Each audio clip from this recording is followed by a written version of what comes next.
भाजपचे महाराष्ट्र प्रदेशाध्यक्ष रवींद्र चव्हाण हे आज जळगाव जिल्हा दौऱ्यावर आहेत.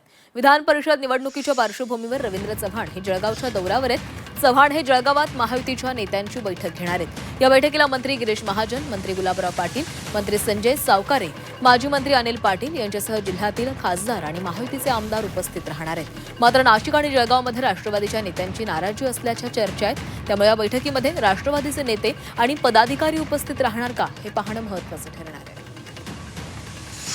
जळगाव येथील आदित्य लॉन येथे भारतीय जनता पक्षाचे प्रदेशाध्यक्ष सन्माननीय रवींद्रजी चव्हाण यांच्या उपस्थित या ठिकाणी महायुतीच्या मेळाव्याचं आयोजन करण्यात आलेलं आहे. त्या अनुषंगाने आज सर्व नेते मंडळींची चर्चा झाली आणि सर्व मतदार बंधू, नगरसेवक बंधू या ठिकाणी नगराध्यक्ष असतील, नगरसेवक असतील या ठिकाणी उपस्थित राहतील. त्यांना यायला अजून वेळ आहे. त्या आल्यानंतर नक्कीच मी त्यांची भेट घेईल आणि त्यांच्याशी चर्चा करेल आणि मला 100% विश्वास आहे की त्या माझा प्रचार करतील. विजयाचा किती विश्वास आहे? विजयाचा 100% विश्वास या ठिकाणी आहे. आता सांगायचाच काही विषय राहिला नाही.